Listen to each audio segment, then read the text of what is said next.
अच्छा, हमने बाकी सारे concepts one by one practice किए। और न्यूक्लियर का पार्ट भी आज क्वेश्चंस हम देख लेते किस तरह से हैं। ठीक है, और फिर बाकी जो टॉपिक्स के डाउट्स और रिवीजन है वो हम कल और परसों की एक और क्लास करके उसमें हम जो डाउट्स हैं पुराने टॉपिक्स में वो डिस्कस कर लेंगे, रिवीजन कर लेंगे। ठीक है, तो सैटरडे संडे हमारा जो है वो रिवीजन के लिए हम रख लेंगे। फिर बाकी मंडे ट्यूसडे वेडनेसडे सेम वही टाइमिंग्स पे हम 8 से 10, और जो है वो उसमें फिर एटीपी भी स्टार्ट कर लेंगे, ताकि जो भी रिवीजन कंफ्यूजन है आपके टॉपिक्स में वो हम कल और परसों कर लेंगे। फिर हम नेक्स्ट वीक में एटीपी करके और एक दिन फिर हम थ्योरी पेपर का पूरा एक एग्जाम रख लेंगे ऑनलाइन ही, क्योंकि जितने टाइम में क्लास होते है उतने टाइम में तो आपका एग्जाम का 1 आवर भी होता है, तो उसमें एक टेस्ट भी हो जाएगा। तो न्यूक्लियर के पार्ट से स्टार्ट करते हैं। सबसे पहले the isotope uranium 235 is presented by this element. Uranium 235 given है, और state whether the number 92 and 235 represent in the symbol. ठीक है, फर्स्ट पार्ट तो बहुत इजी है। आपने ये बताना है कि ये जो 92 और 235 है ये किसे रिप्रेजेंट कर रहा है।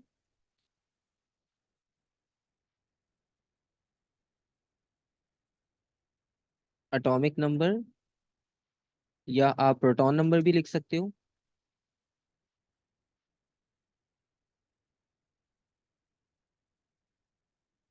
और 235 एटॉमिक मास।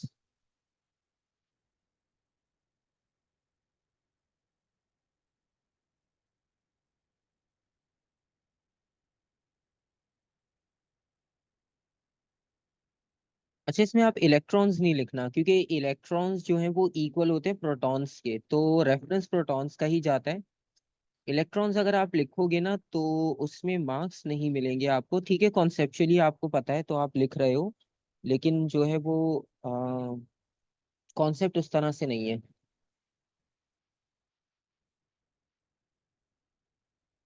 तो हम इसमें लिखेंगे atomic number. So can you say mass number? Yes, mass number, nucleons, number of nucleons.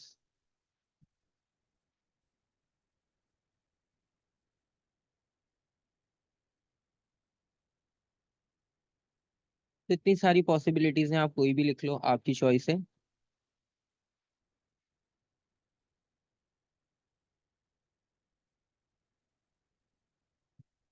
Next part, uranium 235 is a fuel used in nuclear reactors.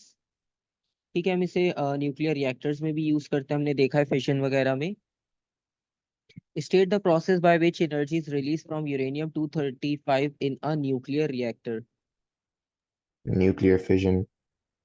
Nuclear fission.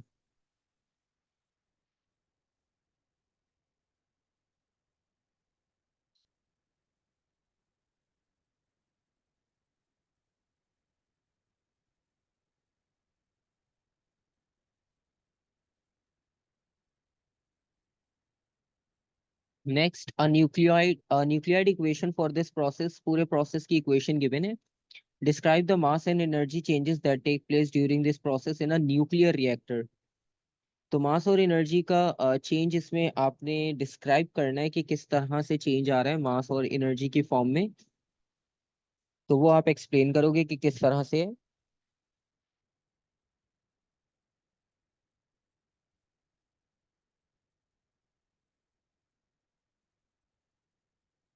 अब आप देखो यूरेनियम 235 और 92। ठीक है, आप 92 को सबसे पहले चेक करो बैलेंस है या नहीं। 54 plus 38।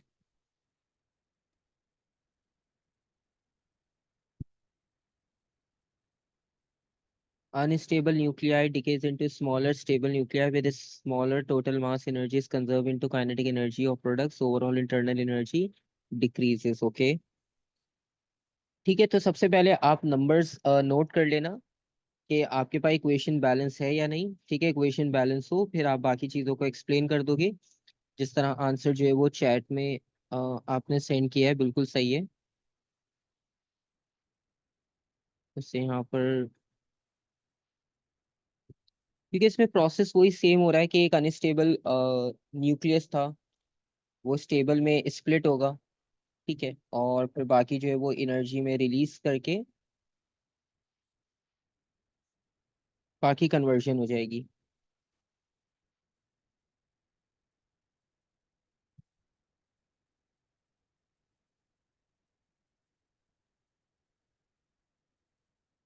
Part C, describe how thermal energy from nuclear reactors is used to generate electricity. ठीक है, थर्मल एनर्जी को हम कैसे यूज करते हैं, ये बेसिकली ये भी सिंपल है, क्योंकि वर्क एनर्जी पावर में ऑलरेडी हम ये डिस्कस कर चुके हैं कि कैसे यूज किया जाता है। उस थर्मल एनर्जी को यूज किया जाता है स्टीम बनाने के लिए, और इस स्टीम को फिर टरबाइन मूव करने के लिए यूज किया जाता है। फिर जैसे टरबाइन मूव करता है इलेक्ट्रिसिटी जनरेट होती है। तो ये सिंपल सा प्रोसेस होता है इलेक्ट्रिसिटी जनरेशन का। ठीक है,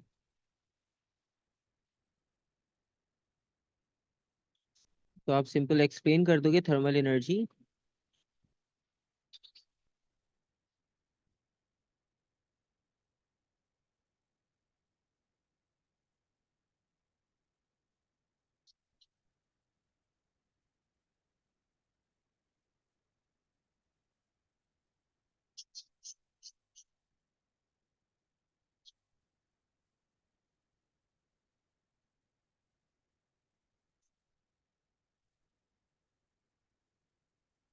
एंड कन्वर्ट्स इनटू स्टीम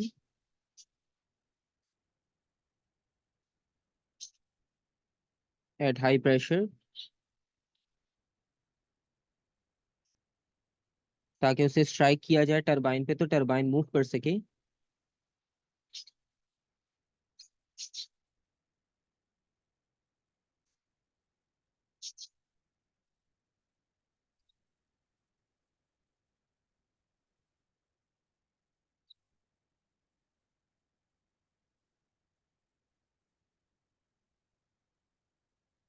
और टरबाइन कनेक्ट होता है जनरेटर के साथ।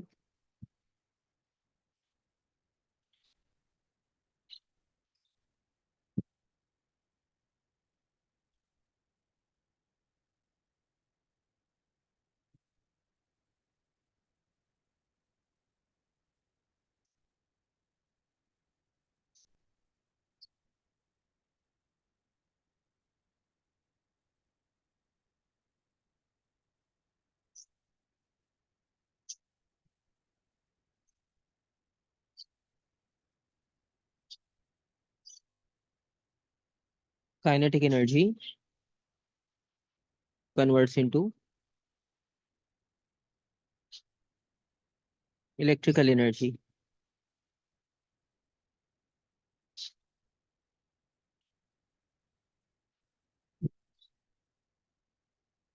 ठीक है, तो बेसिकली ये एक रिपीटेड कॉन्सेप्ट ऐसा है कि काफी बार ये आपको क्वेश्चंस में मिलता है, वर्क एनर्जी पावर में भी और यहाँ पर भी है। तो ये भी एक इम्पॉर्टेंट कॉन्सेप्ट है जो रिपीटेड फॉर्म में काफी बार एग्जाम्स में हमने देखा है।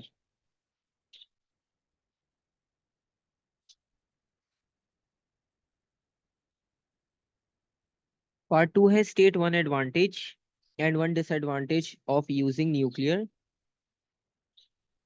Fuels in power station instead of using fossil fuels. तो न्यूक्लियर को यूज करने का, न्यूक्लियर फ्यूल को यूज करने का एक एडवांटेज लिखना है कि disadvantage.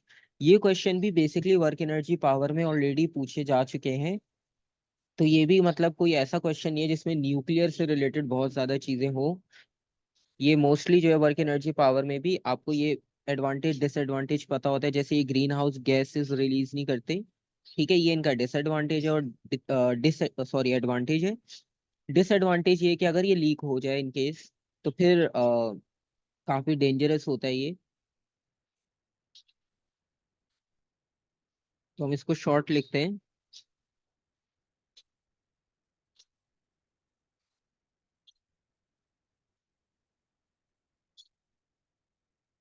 No greenhouse gases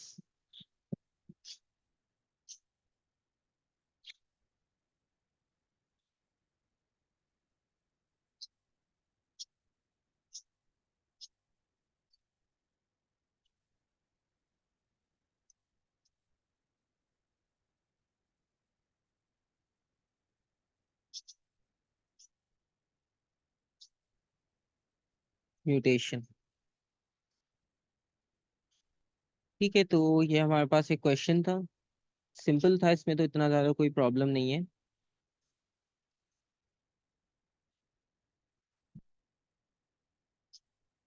अच्छा, ये भी सिंपल है, इसको फिलहाल मैं स्किप कर रहा हूँ। ठीक है, आप लोग इसको ट्राई करना, इजी है ये।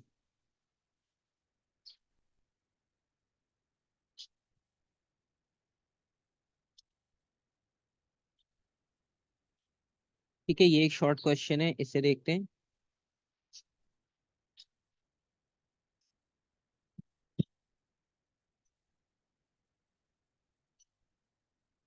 During beta decay one of the neutron in the nucleus changes, state what happened to this neutron. आपको याद होगा बीटा डिके की इक्वेशन में न्यूट्रॉन जो है वो चेंज होता है, और न्यूट्रॉन चेंज होकर एलिमेंट्स बनाता है, जिसमें एक प्रोटॉन होते हैं और एक इलेक्ट्रॉन होते हैं। ठीक है, दो पार्टिकल्स बनते हैं। तो बेसिकली न्यूट्रॉन जो है वो कन्वर्ट होकर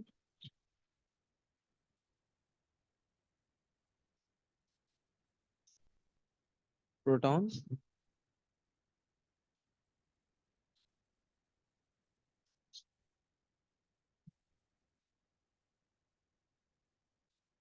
और एक इलेक्ट्रॉन बनाता है।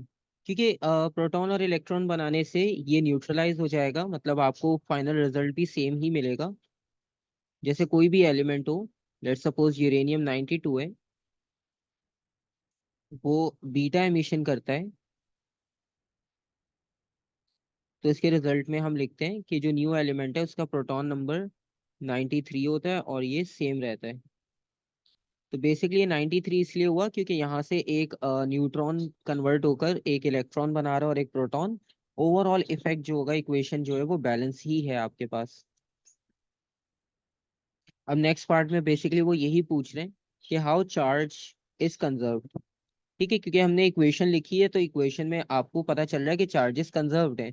एक 93 पॉजिटिव है, एक -1 नेगेटिव है। 93 -1 करेंगे 92 बन जाएगा। चार्जेस आपके पास कंजर्व्ड रहेंगे। ठीक है, तो नेक्स्ट क्वेश्चन उन्होंने इसी से रिलेटेड पूछा है।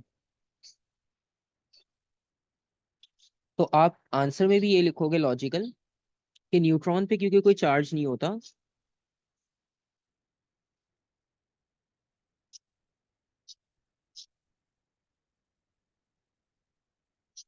Neutron is neutral. बिल्कुल सही, प्रोटॉन पे +1, इलेक्ट्रॉन पे -1, और neutron is neutral.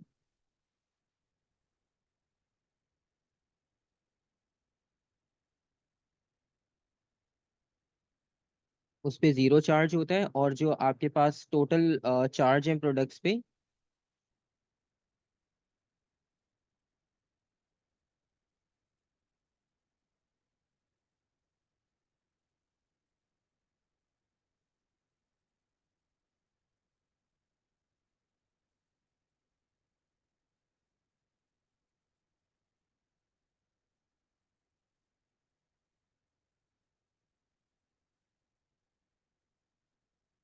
Is also equals to zero.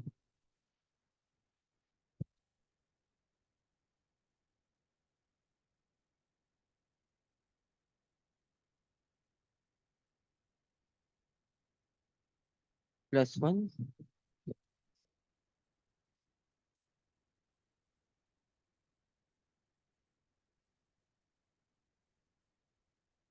Electron -1।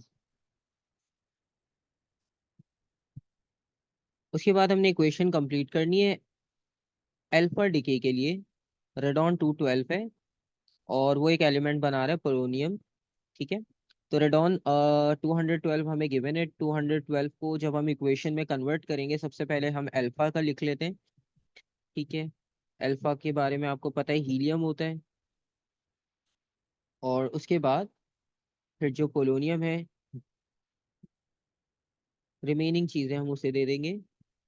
84 proton number बचा, उसे दे दिया, और बाकी 208 न्यूक्लियॉन नंबर्स थे, उसे दे दिए। ठीक है, इन्हें कंबाइन करेंगे तो आपका रिजल्ट जो है वो लेफ्ट हैंड साइड के इक्वल आना चाहिए। ठीक है, ये भी सिंपल एक क्वेश्चन था, ये भी हो गया।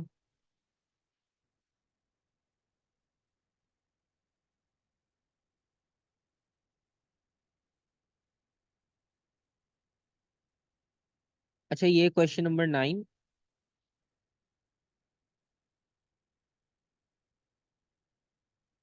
Table 9.1 shows some properties and values for alpha, beta and gamma radiations। तीनों की प्रॉपर्टीज लिखी हुई है, कुछ मिसिंग है।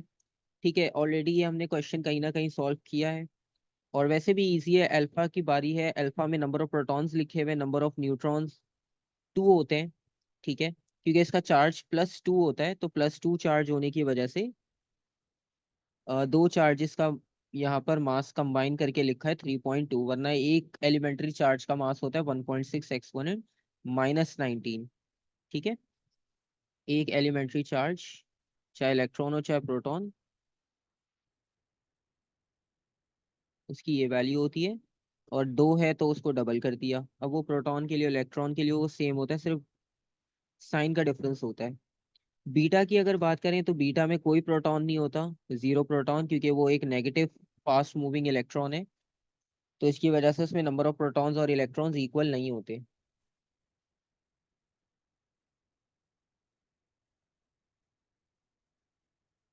और फिर चार्ज की बात करें,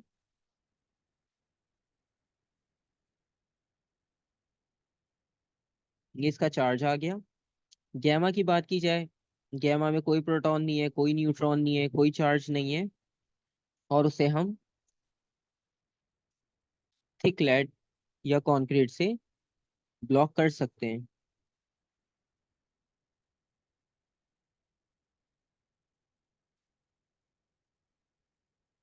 and state how beta decay changes the nucleus of an atom.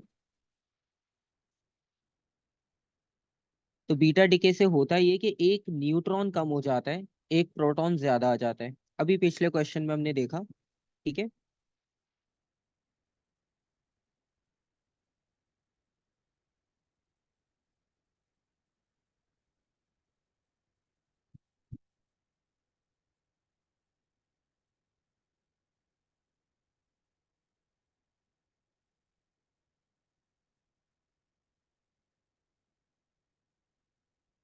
ठीक है। स्टेट करना था तो सिंपल स्टेट कर दिया, एक्सप्लेन करने की जरूरत नहीं है, क्योंकि एक्सप्लेनेशन उन्होंने पूछी नहीं।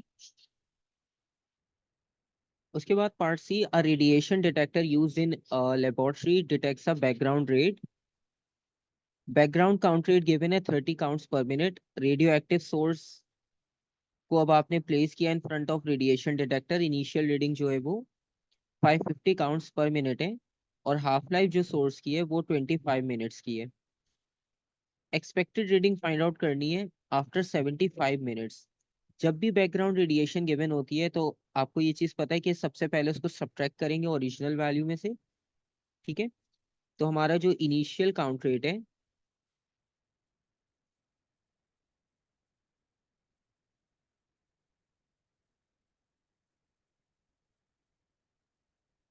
तो इनिशियल काउंट रेट में हमने करना ये कि ये जो 550 है,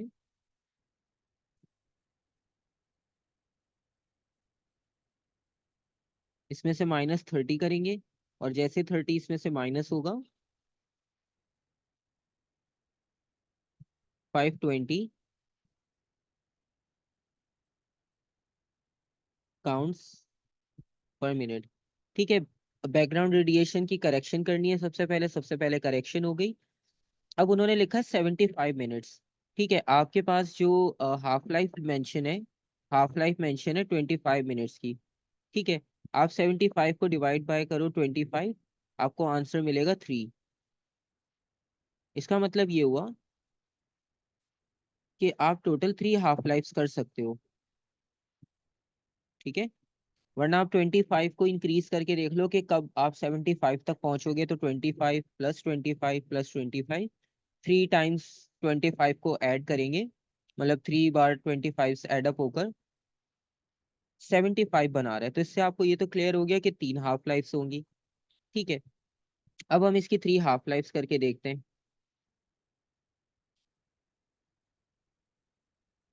520 डिवाइडेड बाई 2, ये फर्स्ट हाफ लाइफ हो गई।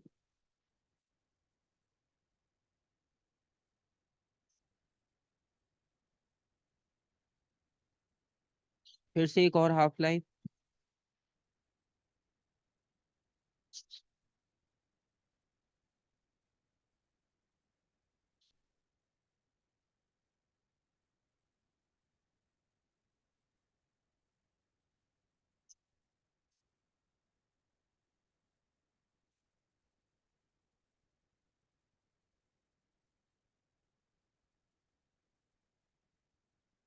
ठीक है, तो ये हमारे पास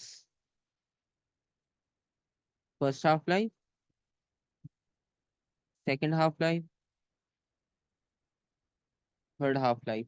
ठीक है, तो तीन हाफ लाइफ्स के बाद आपके पास ये वैल्यू आ जाएगी 65 काउंट्स पर मिनट। इसका मतलब जो आपकी एवरेज वैल्यू आ रही है यहाँ पर एक्सपेक्टेड 65 काउंट्स पर मिनट है।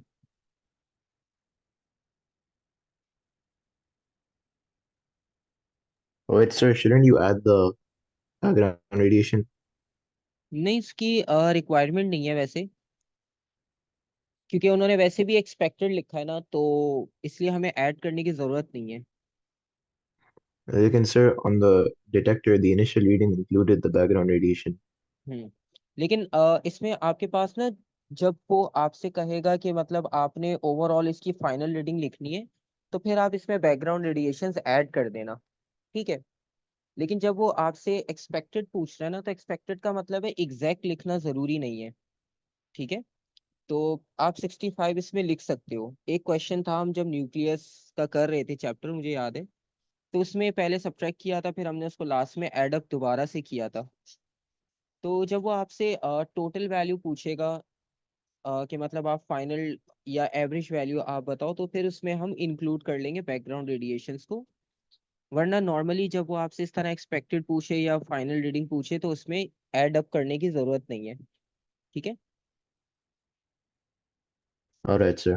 क्योंकि थोड़े से पुराने जो पेपर्स हैं उस वक्त जो है वो मार्किंग स्कीम इस तरह से बनाई जाती थी कि उसमें मतलब वो दोबारा ऐड कर देते थे। ठीक है, हालांकि इससे कोई इतना इफेक्ट होता नहीं है, क्योंकि ये चीज़ तो क्लियरली मेंशन है, अंडरस्टूड है।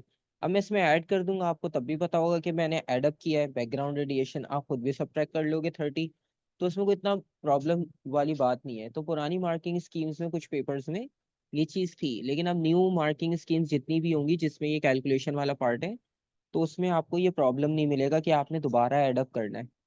ठीक है, क्योंकि अगर दोबारा ऐड अप करना है तो फिर सब्ट्रैक्ट करने का कोई रीजन ही नहीं बनता, क्योंकि आपने एक बार सब्ट्रैक्ट किया फिर दोबारा ऐड कर दिया। हाँ, अगर वो आपको सब्ट्रैक्ट करके दिखाने के मार्क्स दे रहे हैं अलग से, तो फिर तो एक अलग बात है। तो न्यू मार्किंग स्कीम्स जो बनी है आपके पास न्यू क्वेश्चंस में, उसमें आपको ये इतना प्रॉब्लम नहीं मिलेगा आंसर में। उसमें आपको डायरेक्ट डायरेक्ट जो है वो सिंपल कैलकुलेशंस के आंसर मिल जाएंगे।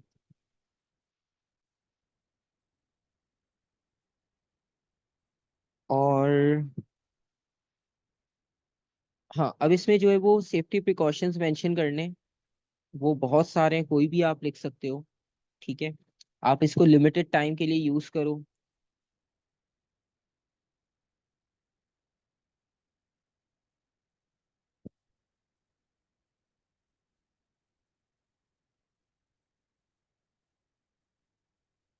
मिनिमम टाइम ऑफ एक्सपोजर, जितना ज्यादा डिस्टेंस हो सकता है आप डिस्टेंस रखो सोर्स से।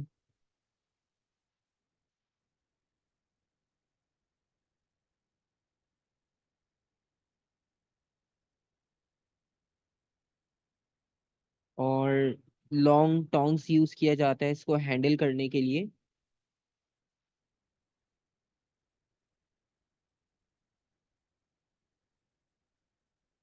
उसके अलावा लेड बॉक्स में स्टोर कर सकते हैं।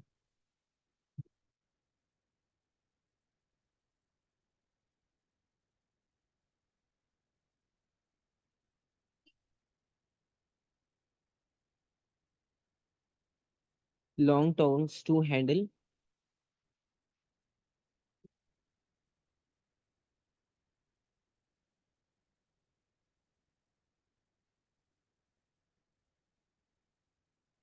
ठीक है, तो ये बहुत सारे जो है वो इसमें रीजंस हैं, क्योंकि इसको एक्सटर्नल टेम्परेचर प्रेशर का तो कोई इफेक्ट होता नहीं है रेडिएशंस को, तो आप बाहर कुछ भी टेम्परेचर कर लो, इसको इफेक्ट होगा नहीं। तो बाकी सारे जो है वो प्रिकॉशंस यूजलेस हो जाएंगे। ये वाले जो है वो सारे यूजफुल हैं एज कम्पेयर टू एक्सटर्नल चीज़ों को चेंज करना।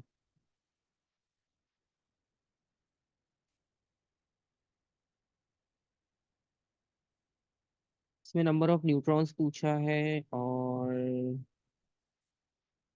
हाफ लाइफ पूछा है। ठीक है, ये भी आप कर सकते हो, इसमें कोई कैलकुलेशन वगैरह नहीं है, सिर्फ थ्योरेटिकल रिस्पॉन्स आपने लिखना है, तो इजी है, इसमें कोई इतना ज़्यादा नया कुछ नहीं है इसमें, इजी है।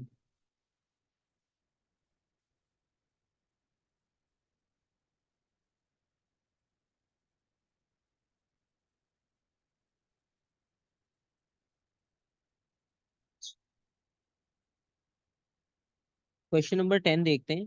अ cloud chamber can be use to detect alpha particles, beta particles. तो इन दोनों को डिटेक्ट करने के लिए क्लाउड चेम्बर यूज किया जाता है। Alcohol in the cloud chamber exist as a vapour. तो अल्कोहल जो है वो वेपर की फॉर्म में है and condenses on ions produced in the air. This forms visible tracks. ठीक है, पूरी वर्किंग उन्होंने खुद लिख दी, वो जो हमने पढ़ा था एक बार, उसमें मैं आपको बताया भी था कि पहले वर्किंग पूछते थे, अब पूछते नहीं है, उन्होंने खुद ही पूरी वर्किंग लिख कर दे दी कि कैसे काम करता है।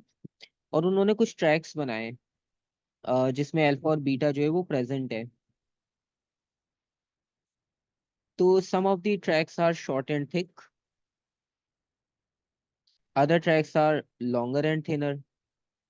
State and explain which tracks are produced by alpha and which tracks are produced by beta. तो अल्फा ने कौन से ट्रैक्स बनाए और बीटा ने कौन से ट्रैक्स बनाए?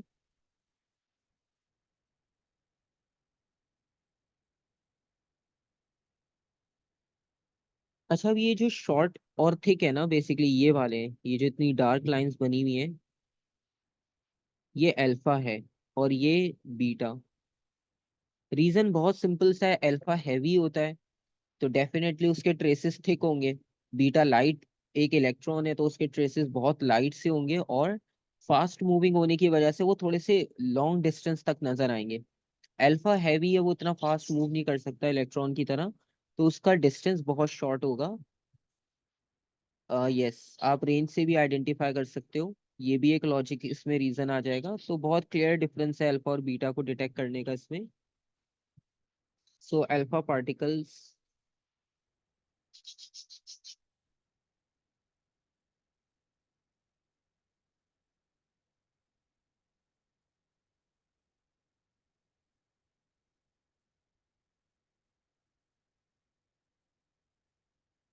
इनका शॉर्ट और थिक ट्रैक होगा, और इनके tracks longer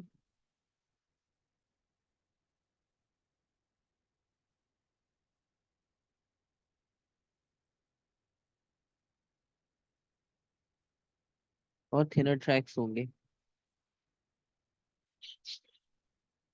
radio active isotope of sodium Na is used to detect leaks from water pipes. A nucleus of the isotope of sodium contains 11 protons, 13 neutrons, and it decays by emitting beta particle to form a nucleus of magnesium. तो एक sodium का isotope है और उसमें 11 proton 13 neutron है, उसको decay होकर beta particle बना रहा है, और न्यूक्लियस ऑफ मैग्नीशियम भी बन रहा है। सबसे पहले आपने बताना है what is meant by isotope. ठीक है, 2 मार्क्स के लिए क्वेश्चन है, तो सिंपल सा इसमें लॉजिक है। Element having same number of protons,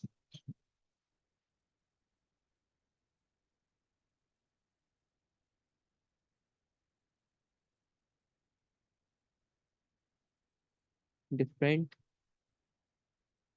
number of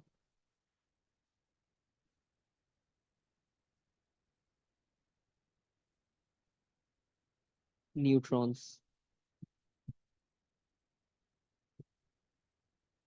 okay, write down the nuclide equation for the decay of this isotope of sodium two magnesium. अच्छा, उन्होंने हमें बताया था 11 प्रोटॉन है और कुछ न्यूट्रॉन्स कितने थे? 13 न्यूट्रॉन्स है, 11 और 13, ठीक है, तो ये बन जाएगा 24, 11 24। तो सोडियम Na 11 24। अच्छा, पीरियोडिक टेबल वगैरह इसमें कुछ गिवन नहीं होता सोडियम, क्योंकि वैसे उन्होंने सिंबल लिखा होगा। हाँ, उन्होंने लिखा हुआ है, वरना जो केमिस्ट्री कर रहा है उसे तो पता है कि इनके सिंबल्स क्या होते हैं। तो 1124 इसका सिंबल है, और इसके हमने प्रोटॉन और न्यूक्लियॉन्स को फिल कर लिया। अब ये बीटा में डिके हो रहा था, ठीक है। बीटा में डिके होने का मतलब ये कि इसमें -1 और 0 आएगा। तो एक प्रोटॉन नंबर हमें बढ़ाना पड़ेगा मैग्नीशियम के लिए।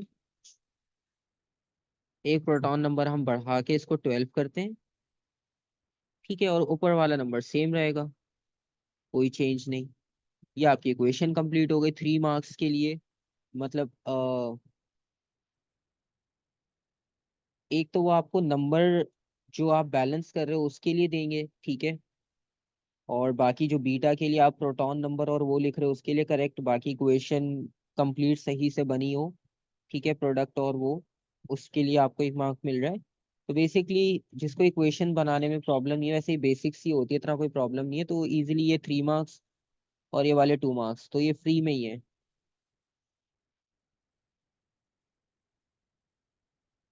The isotope of sodium has a half life of 15 hours.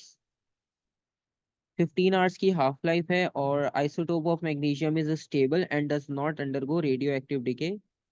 ठीक है, वो स्टेबल है और वो रेडियो एक्टिव डिके नहीं कर रहा। बाकी suggest why these properties of the isotope of sodium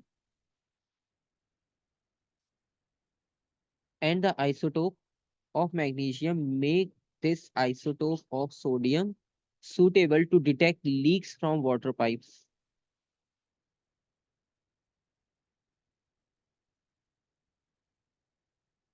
तो इसकी हाफ लाइफ है 15 आवर्स की। एक हिंट ये है हमारे पास।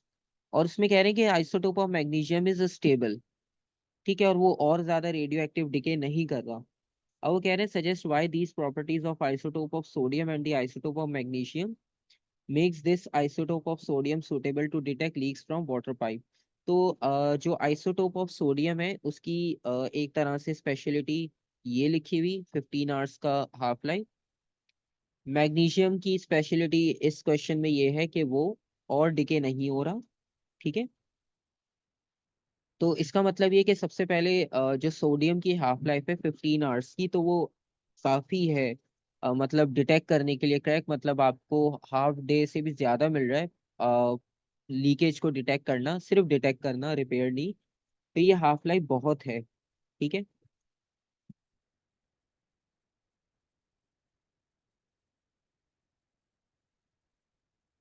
Half life of 15 hours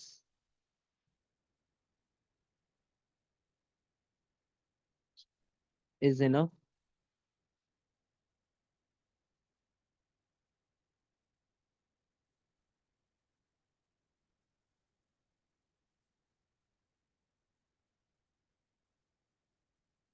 to detect a crack.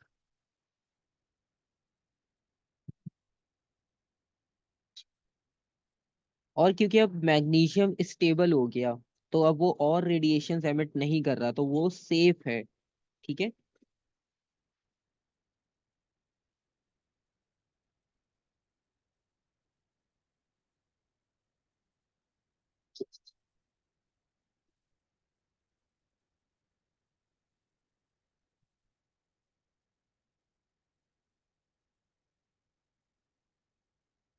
Magnesium is stable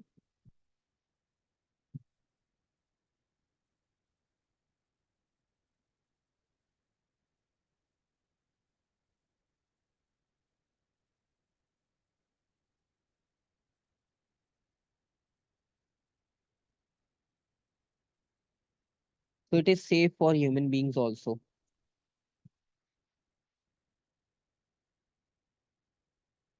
ये वैसे हम 22 पर हैं अभी, अक्टूबर नवंबर,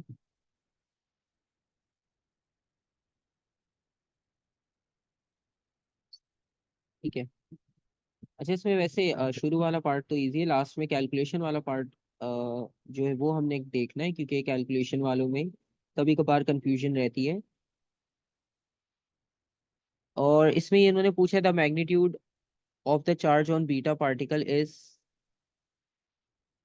given, state the proton number nucleon number of an alpha particle. ठीक है, अगेन बहुत सिंपल सा क्वेश्चन है। Determine the magnitude of the charge of an alpha particle. ठीक है, चार्ज भी आपको पता है।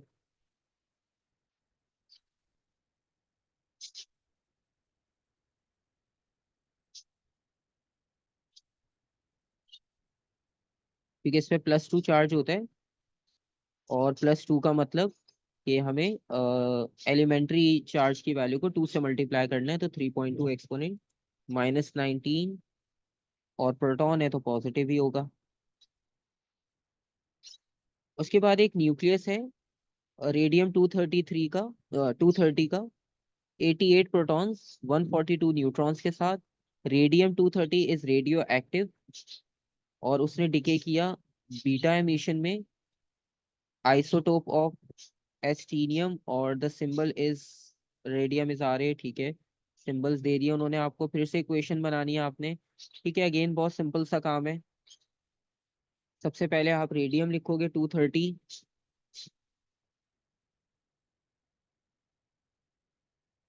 और 88,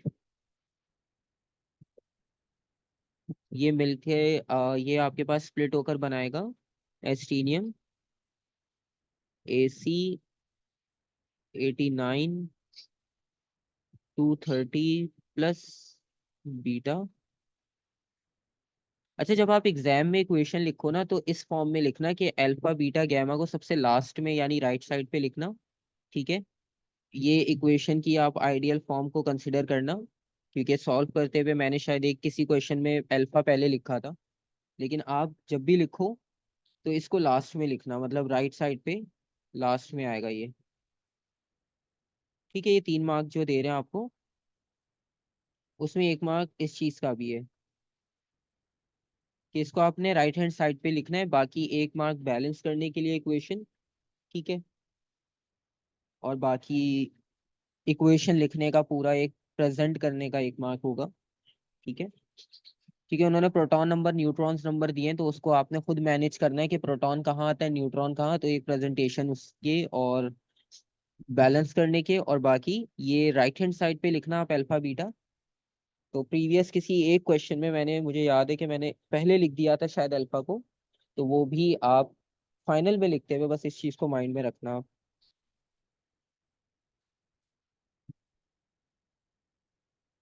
अच्छा, part C, half life of radium 230 is 93 minutes. ठीक है, हाफ लाइफ 93 मिनट्स की है, और 9.6 एक्सपोनेंट -12 ग्राम्स का सैंपल अवेलेबल है। Mass of radium find out करना है आफ्टर 279 मिनट्स। ठीक है, अब सबसे पहली चीज हम ये चेक कर लेते कि हाफ लाइफ कितनी होंगी। ठीक है, 279 को आप डिवाइड करो 93 से, आपको आइडिया हो जाएगा कि कितनी हाफ लाइफ हो रही है यहाँ पर। अगेन 3.15, इसका मतलब है 3 हाफ लाइफ एवरेज हो जाएंगी।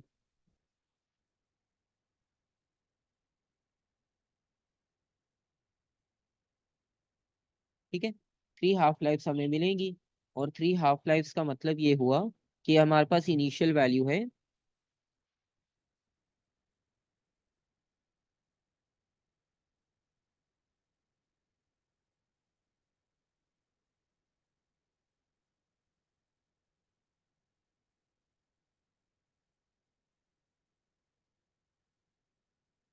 तो हम हाफ लाइफ करेंगे।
Okay sorry. एक्चुअली इसमें हमने हाफ लाइफ करनी है 3 कंप्लीट, और अच्छा आंसर आपने मेंशन किया 4.8 एक्सपोनेंट -12, ठीक है। अच्छा इसकी हाफ लाइफ हम करके चेक कर लेते हैं।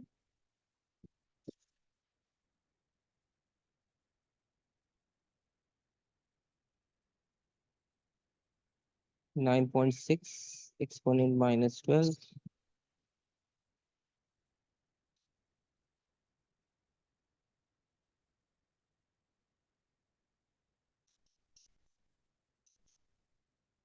एक हाफ लाइफ इसकी और करनी है, फिर ये हो जाएगा 2.4,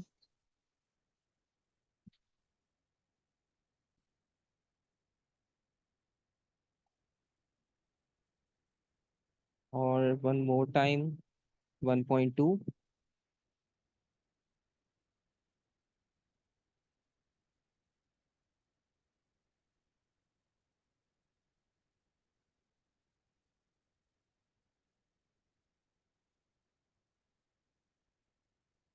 ठीक है, तो ये हमारे पास इसका फाइनल आंसर हो जाएगा 1.2।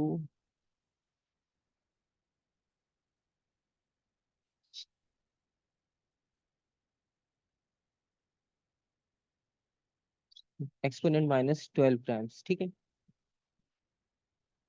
तो यहाँ पर भी 3 हाफ लाइफ्स थी, तो 3 हाफ लाइफ्स परफॉर्म करके हमने इसको फाइनलाइज कर दी। उसकी वैल्यू की कितनी आती है after 3 half lives.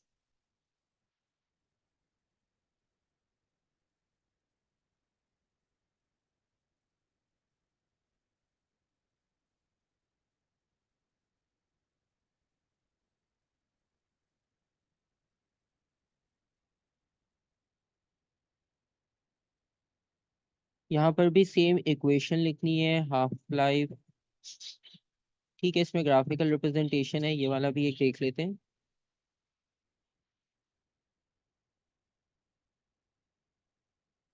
A student places a sample of an isotope of protactinium near a radiation detector. The readings on the detector taken every 20 seconds. So every 20 seconds के बाद जो है वो रीडिंग्स जो ली गई हैं वो सारी गिवन है, और उसकी ग्राफिकल रिप्रेजेंटेशन भी मार्क कर दी already. So explain why the readings on the table 10.1 are not the same as those plotted on the graph. अच्छा, अब यहाँ पर आप टेबल की रीडिंग्स The समझ। readings on the table don't include the background radiation. हम्म। अब जैसे आप इनिशियली देखो तो टाइम 0 पर 101 है, लेकिन हमारा जो ग्राफ स्टार्ट हो रहा है वो तो 80 से ही हो रहा है। ठीक है, तो इसका मतलब है ग्राफ में बैकग्राउंड रेडिएशंस जो है वो गिवन नहीं है, मतलब वो ऐड नहीं है, लेकिन टेबल में एडेड है। इसलिए यहाँ पे 101 है और यहाँ पर 80 है। So background radiation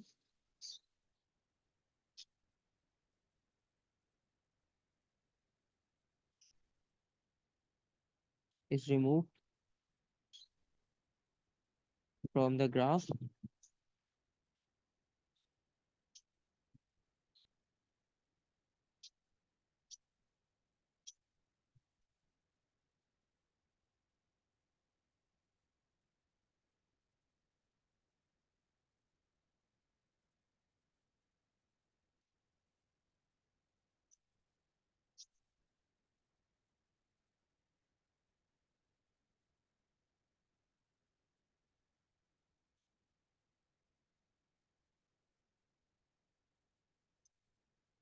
using the graph in figure 10.1, determine the half life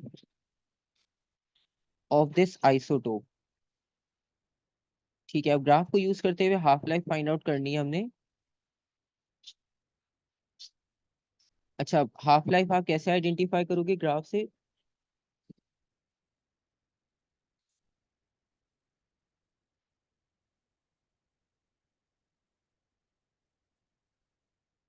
क्योंकि 80 से ग्राफ स्टार्ट हो रहा है, अब बैकग्राउंड रेडिएशंस उसमें है या नहीं तो वो अब कोई प्रॉब्लम नहीं है, क्योंकि हम तो ग्राफ को फॉलो करेंगे, टेबल को नहीं। उन्होंने ग्राफ का है तो हम ग्राफ को फॉलो कर रहे हैं।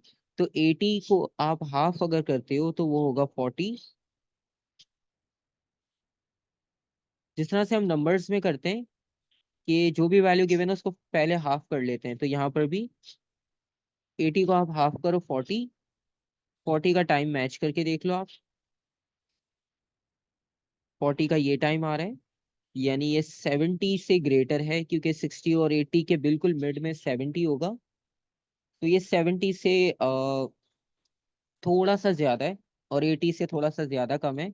तो 70 से 75 के बीच में आप कोई भी वैल्यू लिख लो, क्योंकि ये 70 आपके पास यहाँ पर बनेगा। तो ये 70 के क्लोज है, 80 से दूर है। तो मतलब 70 75 की मिड में कोई वैल्यू होगी अकॉर्डिंग टू मार्किंग स्कीम, तो वो एक्सेप्टेबल है। लेकिन 70 से ज्यादा लिखना है, क्योंकि 70 तो क्लियरली आपको दिख रहा है नहीं है, 70 से ज्यादा ही है। ठीक है, तो हम इसको लेट सपोज 74 लिख लेते हैं। ठीक है, और बाकी फिर अगेन आपने इक्वेशन लिखनी है। The nuclear mutation for this isotope of, ये पूरा एलिमेंट आपको दे दिया, और ये डिके हो रहा है यूरेनियम में by beta emission again. Nuclear equation लिखनी है। अच्छा, इससे आपको एक आइडिया होगा कि न्यूक्लियर इक्वेशंस 3-3 मार्क्स की काफी बार आई हैं। तो ये सबसे ज्यादा अभी तक रिपीटेड आपको कॉन्सेप्ट मिला है न्यूक्लियर में। हर एक क्वेश्चन के ऑल्टरनेट क्वेश्चन में ये चीज पूछी जा रही है कंटिन्यूअसली, इक्वेशन बनाने के लिए। तो आपने यहाँ से स्टार्ट किया,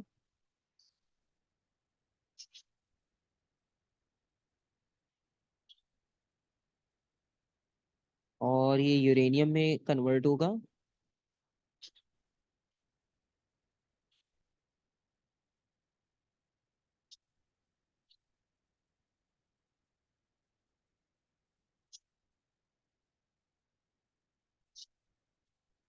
और ये बीटा। ठीक है, तो ये आपके पास इसकी इक्वेशन कंप्लीट हो गई। तो ये हमारे पास कुछ क्वेश्चंस थे न्यूक्लियर से रिलेटेड।